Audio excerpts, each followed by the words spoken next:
A lot of people be preying on characters' downfalls in shows. For good reason most of the time. Like for Eren or Light, just because they don't want thousands of people to die.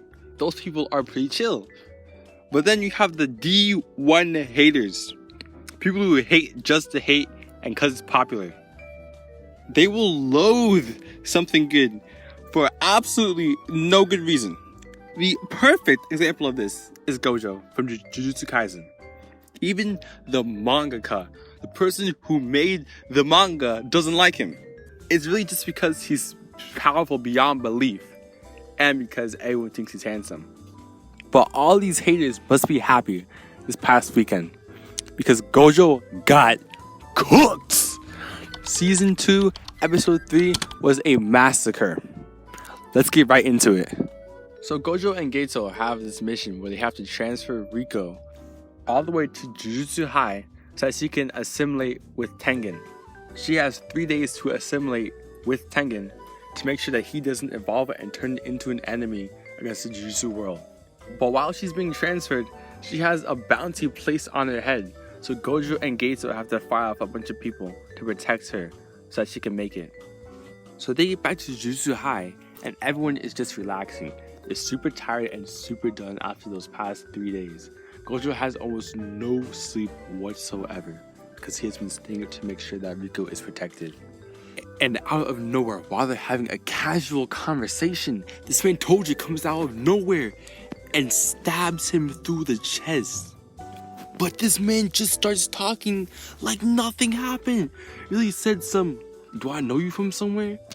Like, bro, you have a blade in your chest. What are you doing? Then we see that Toji actually had met Gojo before, and that he has been planning on how to kill Gojo for at least 10 years at this point. He saw that Gojo had the 6 eyes and the Limitless, and he knew that someone would hire him to kill him at some point. Then we cut back to the modern day. Toji quickly gets launched into the air and then eaten by Geto's, I don't know what even that is. Is that a larva?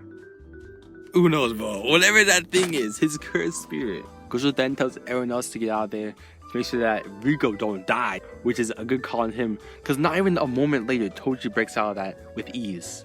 He explains to Gojo that he is the one who set the bounty on top of Riko's head, just so that he can tire out Gojo and Geto, make him an easy finish when he meets up with him to actually fight. And honestly, that was kind of genius on Toji's part.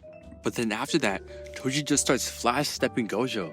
Like, bro must have traveled to the Bleachverse to learn that, no doubt. But Gojo ain't taking any of that. He launches him through 5 buildings. But this man Toji took no damage at all. His durability is through the roof. It probably has something to do with his heavenly restriction. Because if you didn't know, Toji actually has no cursed energy whatsoever. So he cannot see or use cursed spirits or cursed energy whatsoever. But because of that, he has all of his physical stats boosted. Even though that Toji can't see cursed spirits, he still has tamed some of them, somehow. Like the one on his shoulder, he tamed to carry his weapons. He also tamed all those flyheads that he sends at Gojo to distract him. This play was absolutely 200 IQ right here. Because Gojo can't use his 6 eyes to track Toji's cursed energy, it gives him the perfect opportunity for a sneak attack. He got Gojo looking in the complete opposite direction. Get this man a map, please. And then Toji hits him right in the throat and shreds him from there. Gojo out here firing off desperate attacks. This man just dodges it with ease, taps his leg 3 times, and then he sweeps him and finishes with a knife to the dome. This man is a menace, an absolute menace, with no cursed energy too. He's beating someone with the Limitless and the 6 eyes. Someone please stop this man. To be honest, I don't even know how Gojo gets back from that. Because if he's dead here, I'm gonna be so shocked. But I do also want to see Gojo and Toji fight for a second time. That might be interesting with Gojo knowing more about him. I know all the Gojo haters had a ball this episode, but I hope that people don't start hating on Toji too now. He's just too good to be hated on.